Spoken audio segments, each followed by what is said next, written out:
রাজনৈতিক মতবাদ, এই ধর্মনিরপেক্ষতার রাজনৈতিক মতবাদ, এটা ইসলামকে রুখে দেওয়ার জন্য ইহুদিবাদী ষড়যন্ত্র। ধর্মনিরপেক্ষ মতবাদ ইসলামী রাষ্ট্র ব্যবস্থাকে মোকাবেলা করবার জন্য পাশ্চাত্যের খ্রিস্টানদের ষড়যন্ত্রের মতবাদ। এই মতবাদ খ্রিস্টানরা অনুসরণ করতে পারে, এই মতবাদ ইহুদিরা অবলম্বন করতে পারে, এই মতবাদ বৌদ্ধ এবং হিন্দুরা অবলম্বন করতে পারে। যারা ইসলামকে বিশ্বাস করে, আল কোরআনকে প্রত্যাখ্যান করে, সেকুলারিজমের মতো কুফরি রাজনৈতিক মতবাদ কোন মুসলমান গ্রহণ করতে পারে না।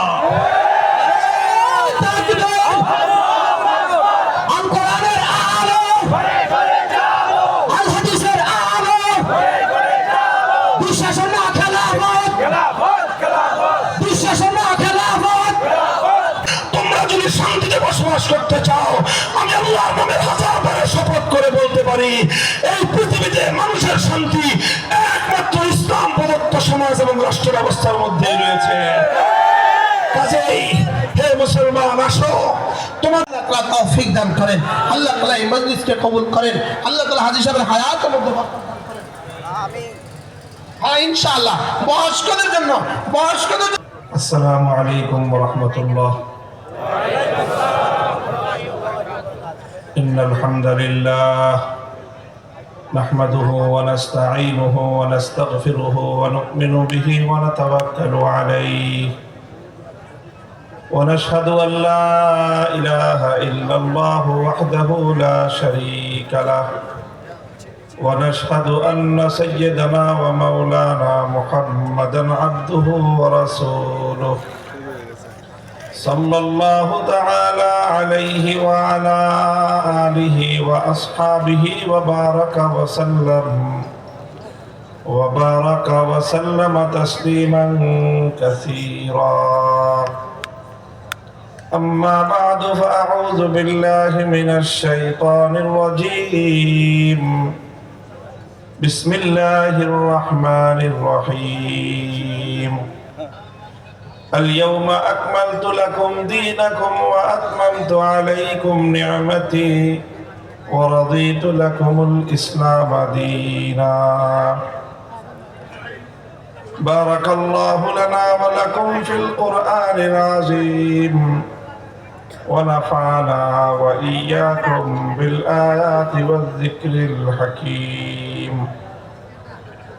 اللهم صل على محمد وعلى آل محمد كما صليت على إبراهيم وعلى آل إبراهيم إنك حميد مجيد. اللهم بارك على محمد وعلى آل محمد كما باركت على إبراهيم وعلى آل إبراهيم إنك حميد مجيد. সম্মানিত আজকের এই মহাসম্মেলনের সভাপতি, উপস্থিত দেশের বরেণ্য উলামায়ে কেরাম, সুধীবৃন্দ, বয়োজ্যেষ্ঠ আমার মুরব্বী সাহেবান, সমবেত ইসলাম প্রিয়, কোরআন প্রেমিক, নবী প্রেমিক, তাওহীদি মুসলমান ভাই ও বন্ধুগণ, পর্দার অন্তরালে অবস্থানরত আমার সম্মানিত মা ও বোনেরা,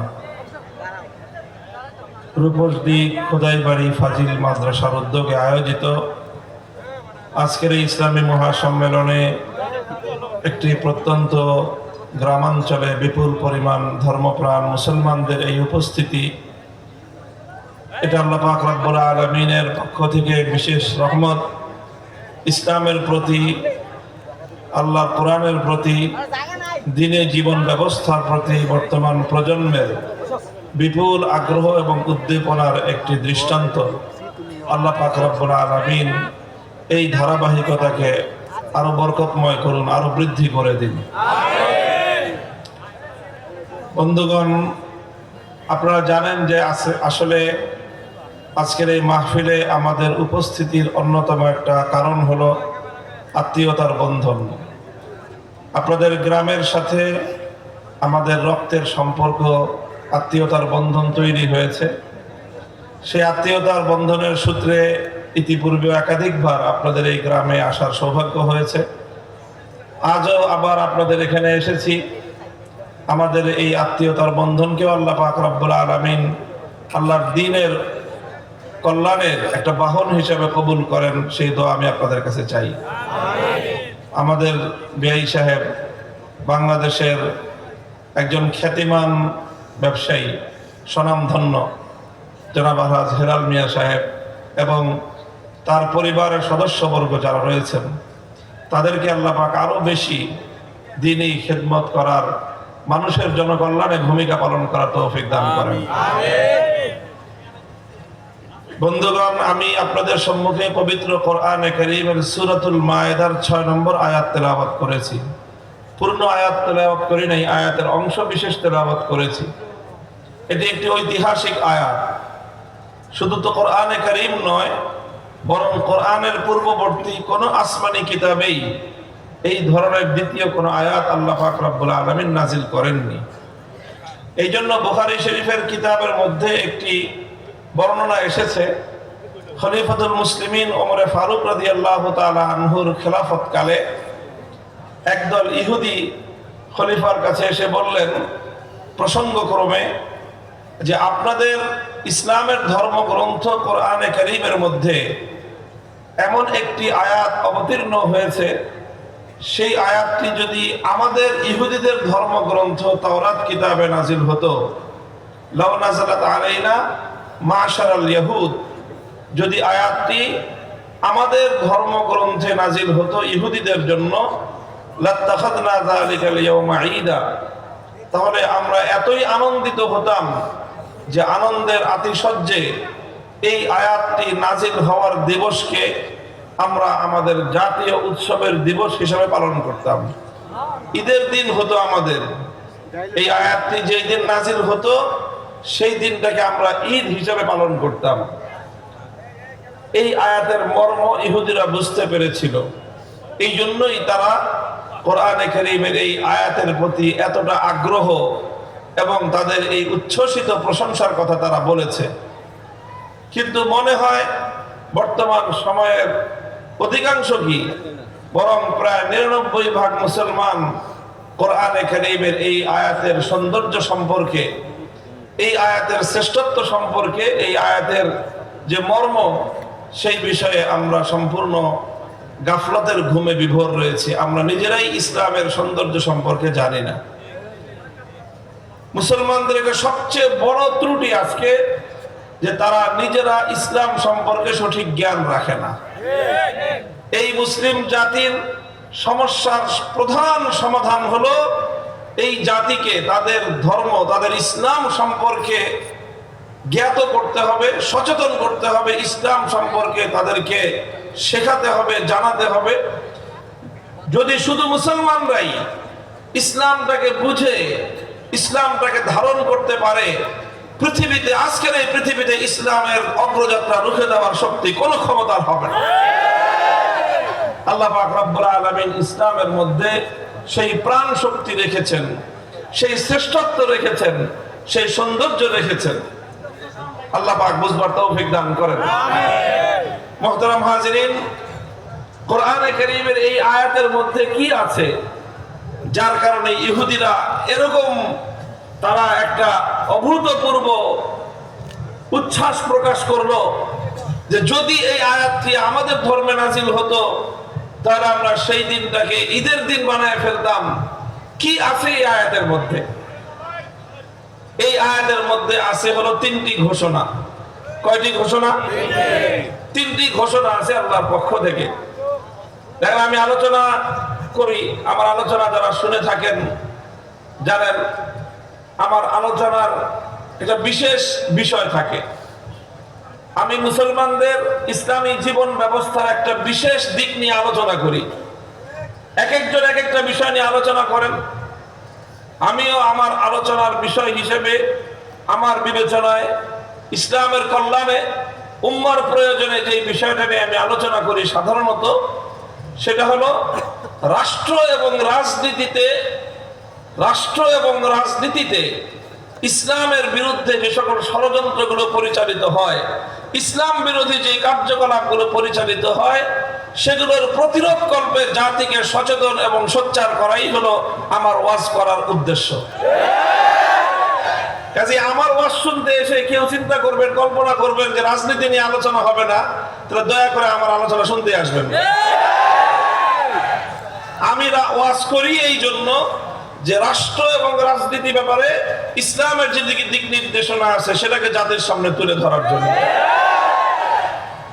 তো এই বিষয়টা শুধুমাত্র আবেগের বিষয় না, শুধু উচ্ছ্বাস এবং স্লোগানের বিষয় না, এই বিষয়টা হলো প্রথমে বুঝার বিষয়, হৃদয়ঙ্গম করার বিষয়, এরপরে আবেগ এবং উচ্ছ্বাস আর জজবা নিয়ে সেটাকে বাস্তবায়ন করার বিষয়। তো আমার আলোচনার মধ্যে জজবাও থাকবে, উচ্ছ্বাস থাকবে, তবে সেটা আসতে একটু দেরি হবে। এর আগে আপনাদেরকে আলোচনার মূল ফাউন্ডেশনটা বুঝতে হবে। এই জন্য একটু মনোযোগ দিয়ে শুনবেন আজকের আলোচনা, একটু গভীর বিষয়ে আলোচনা করার চেষ্টা করব। কারণ একটু আগে আগে আজকে মঞ্চে বসার সুযোগ পেয়েছি। সাধারণত মাহফিলগুলোতে আমাকে সময় দেয় রাত 12টায়, বলে যে হুজুর আপনি আগে আলোচনা করলে মাহফিল শেষ হয়ে যাবে, দেয় 12টার সময়। তো রাত 12টায় আসলে মানুষের যে স্বভাব এবং মানুষের যে শারীরিক সক্ষমতা, তখন তার ব্রেন কোনো চিন্তার কোনো কথা গ্রহণ করার মতো অবস্থায় থাকে না। তো আজকে আমি শুকরিয়া আদায় করি মাহফিল কর্তৃপক্ষের যে আলোচক বেশি রাখেন নাই ওনারা, যার কারণে 10টার আগেই আমি মঞ্চে বসার সুযোগ পেয়েছি। তো এই জন্য মনে করতেছি যে একটু গভীর বিষয় বোঝার মতো আজকের আমার শ্রোতাদের ধৈর্য থাকবে ইনশাআল্লাহ। কোরআনে কারীমের যে আয়াত সম্পর্কে আমি বলছিলাম, এখানে এমন কি রয়েছে যেই কারণে ইহুদিরা এরকম কথা বলল যে এই আয়াতটি আমাদের ধর্মে নাজিল হলে আমরা ঈদের দিন হিসেবে পালন করতাম। তো মূলত এই আয়াতের মধ্যে আল্লাহর পক্ষ থেকে 3টি ঘোষণা রয়েছে। কয়টি ঘোষণা? আল-ইয়াওমা আকমালতু লাকুম দীনাকুম ওয়া আতমামতু আলাইকুম নি'মাতি ওয়া রাদিতু লাকুমুল ইসলাম দীনা।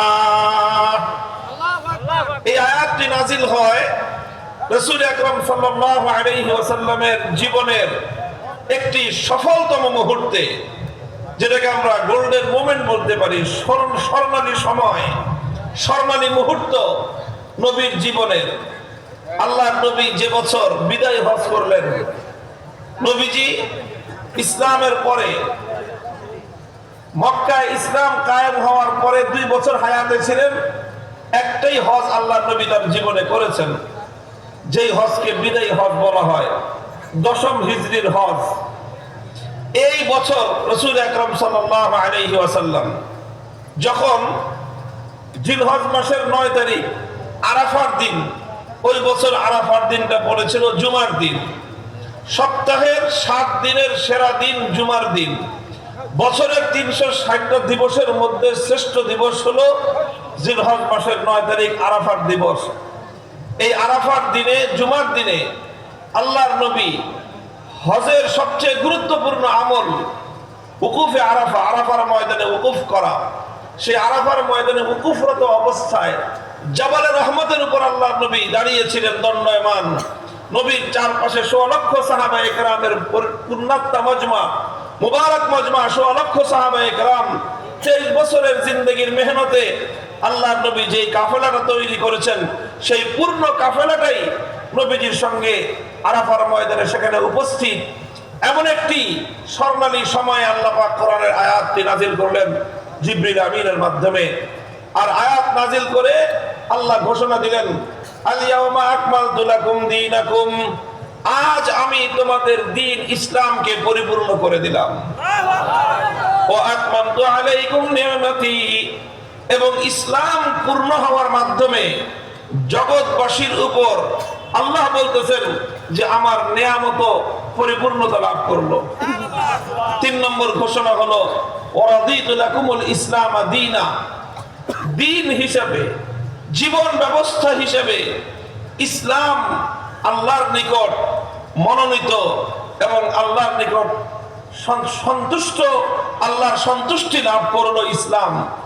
যে অর্থাৎ আল্লাহ পাক প্লিজড হয়ে গেলেন ইসলামের উপর জেহাদ মানুষের জীবন ব্যবস্থা হিসেবে এর চেয়ে সুন্দর এবং এর চেয়ে উত্তম, এর চেয়ে নিখুঁত আর কোনো ব্যবস্থা হতে পারে না। এই মর্মে আল্লাহ পাক রব্বুল আলামিন ইসলামকে সার্টিফাই করে দিলেন। মুহতারাম হাজিরিন, এই আয়াতের এক একটা ঘোষণার যে গভীরতা, এক একটা ঘোষণার যে সূক্ষ্মতা, সেই বিষয়ে এত বিশাল মাহফিলে আলোচনা করে পূর্ণ বিষয়টাকে তুলে ধরা সম্ভব না। তবে আমি শুধুমাত্র একটা বিষয়ে আপনাদের সম্মুখে আলোচনা করব, সেটা হলো এই যে ইসলামকে আল্লাহ পাক রব্বুল আলামিন এই আয়াতের মধ্যে প্রথম এবং প্রধান যে ঘোষণাটা দিয়েছেন, সেটা হলো ইসলাম হলো একটা পূর্ণাঙ্গ জীবন ব্যবস্থার নাম।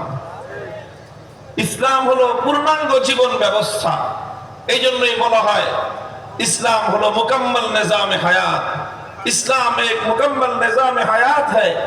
ইসলাম is the complete code of life. জীবনের পূর্ণাঙ্গ একটা ব্যবস্থার নাম হলো ইসলাম।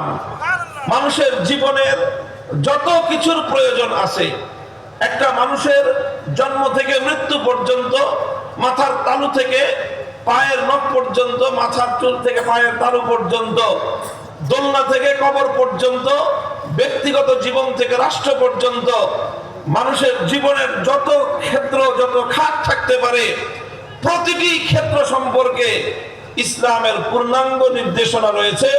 শুধু পূর্ণাঙ্গ নয়, বরং সর্বশ্রেষ্ঠ নির্দেশনা ইসলাম দিয়েছে মানব জাতিকে। এই জন্য ইসলামের আরেকটা গুরুত্বপূর্ণ বিধান হলো যে ইসলামকে খণ্ডিত আকারে মানা যায় না। ইসলামকে মানতে হয় পূর্ণাঙ্গ আকারে। খণ্ডিত আকারে ইসলামকে পালন করার কারণেই আজ উম্মতে মুসলিমা তারা ইসলামের সৌন্দর্য থেকে বঞ্চিত হয়েছে। খণ্ডিত আকারে ইসলামকে মানার কারণেই উম্মতে মুসলিমা আজ তারা গৌরব হারা হয়েছে। খণ্ডিত আকারে ইসলামকে মানার কারণেই মুসলিম জাতি আজ তাদের প্রাপ্য মর্যাদা থেকে তারা বঞ্চিত হয়েছে। খণ্ডিত আকারে ইসলামকে মানার কারণেই উম্মতে মুসলিমা তারা নেতৃত্বের আসন থেকে ছিটকে পড়েছে, কপাল পড়েছে 700 কোটি মানুষের।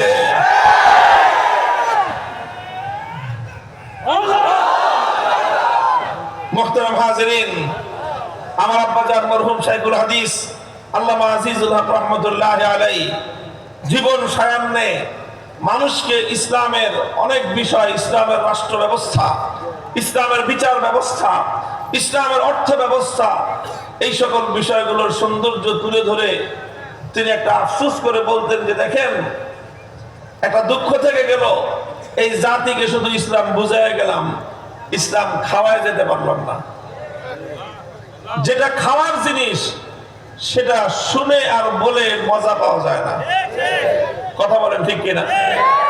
তিনি একটা দৃষ্টান্ত দিতেন, যেমন ধরেন রসগোল্লা একটা জিনিস, এবং রসগোল্লার উপরে যদি যে কেউ একজন ভালো একজন বক্তা বা ভালো একজন লেখক রসগোল্লার উপর একটা রচনা লিখলো, মনে করেন 5 পৃষ্ঠা ব্যাপী একটা রচনা লিখলো খুব সুন্দর ভাষা দিয়ে, অথবা একজন বক্তা খুব সুন্দর করে রসগোল্লার উপর একটা বক্তৃতা দিল যে রসগোল্লা দেখতে কেমন, রসগোল্লা বানায় কিভাবে, রসগোল্লার স্বাদ কেমন, রসগোল্লার মধ্যে কি পরিমাণ রস থাকে, রসগোল্লা কেমন রসের মধ্যে টইটুম্বর করে, এই সব বক্তৃতা করলো আর খুব সুন্দর করে লিখলো, আর আপনারা খুব সুন্দর করে শুনলেন আর পড়লেন।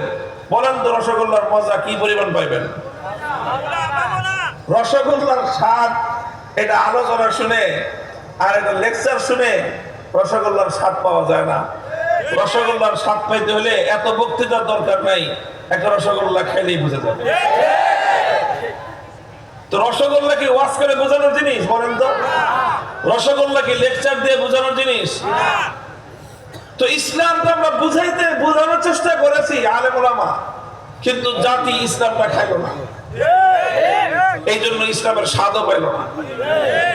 ইসলামের স্বাদ যদি জাতি পেত, মুসলমানের ঘরে জন্ম হয়ে কোন মুসলমান ধর্মনিরপেক্ষতা রাজনীতি করতে পারত না।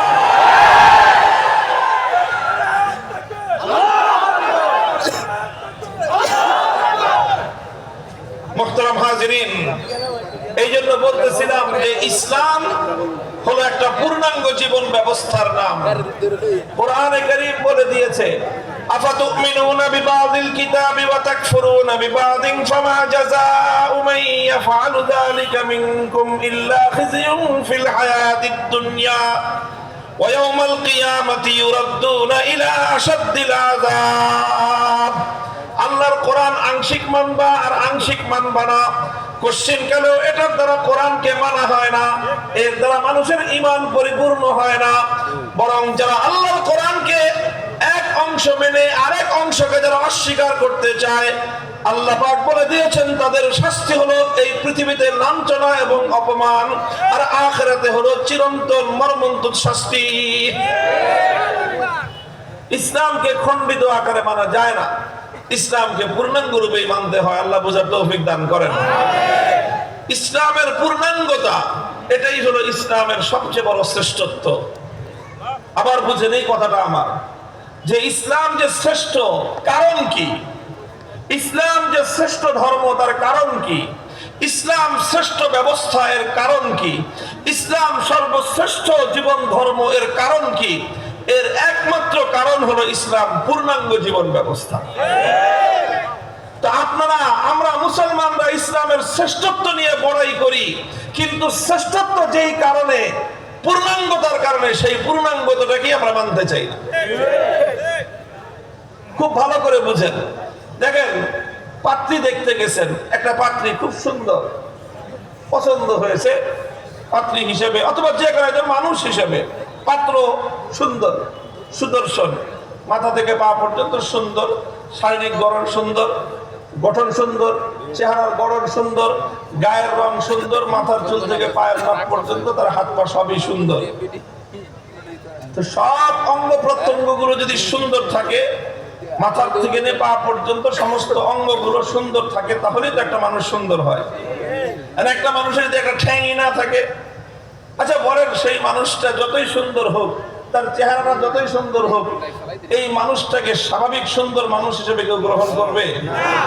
আপনারা যা বলুন তো, যে দেখতে খুব সুন্দর, খালি একটা ঠ্যাং নাই, তো আপনি কি এটা সাধারণ একজন মানুষ হিসেবে গ্রহণ করবেন?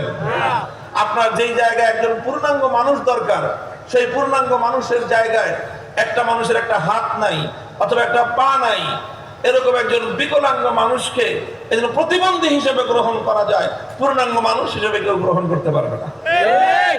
তো আপনি ইসলামকে যে শ্রেষ্ঠ বলেন, হে মুসলমান, দুনিয়ার পরে 200 কোটি মুসলমান, আমরা তো সকলেই ইসলামকে শ্রেষ্ঠ বলে বড়াই করি, সকলেই ইসলামকে শ্রেষ্ঠ বলে গর্ব করি, সকলেই ইসলামকে শ্রেষ্ঠ বলে আমরা অহংকার করি, সকলেই ইসলামকে শ্রেষ্ঠ বলে আমরা আনন্দ বোধ করি।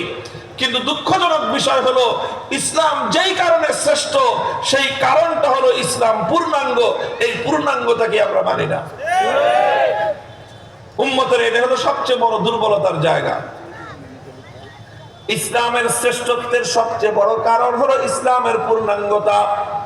ইসলামের মধ্যে যেরকম একজন মানুষের ইবাদত বন্দেগীর নির্দেশনা রয়েছে, ঠিক তদ্রূপ ইসলামের মধ্যে একজন মানুষের মুআমালাত তথা তার লেনদেন, তার ব্যবসা বাণিজ্য কিভাবে পরিচালিত হবে সেই নির্দেশনাও রয়েছে। আবার ইসলামের মধ্যে একজন মানুষের আখলাক, আচার আচরণ কেমন হবে সেই নির্দেশনাও রয়েছে। একজন মানুষ চাকরি বাকরি কিভাবে করবে তার নির্দেশনাও রয়েছে। আবার ইসলামের মধ্যে একজন মানুষ কিভাবে আইন আদালত পরিচালনা করবে তার নির্দেশনাও রয়েছে।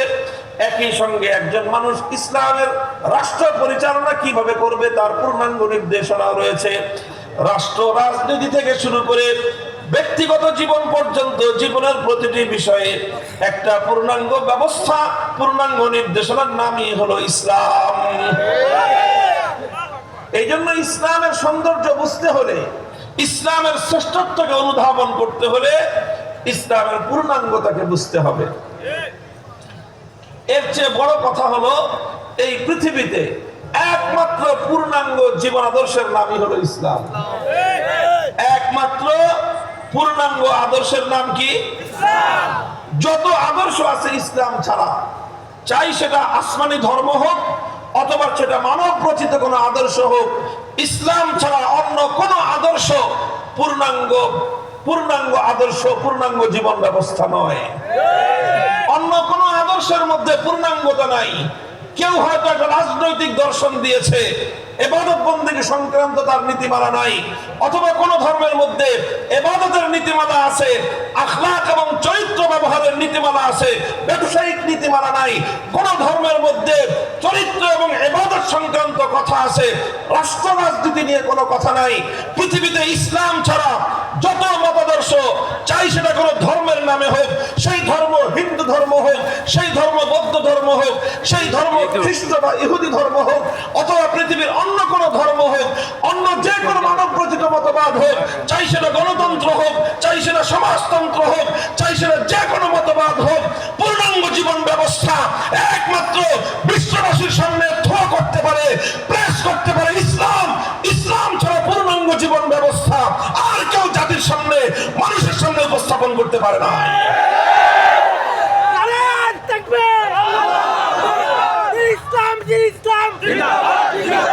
আল কোরআনের আলো করে করে চালো, তাহলে আমি মূল কথা যেটা এতটুকু এই সময়টুকুর মধ্যে বললাম আপনাদেরকে, সেটা হলো ইসলাম শ্রেষ্ঠ কারণ ইসলাম পরিপূর্ণ, ইসলাম সুন্দর কারণ ইসলাম পরিপূর্ণ। আপনি যদি ইসলামকে পরিপূর্ণ না মানেন তাহলে ইসলামের সৌন্দর্য থাকবে না। আপনি যদি ইসলামকে পরিপূর্ণ না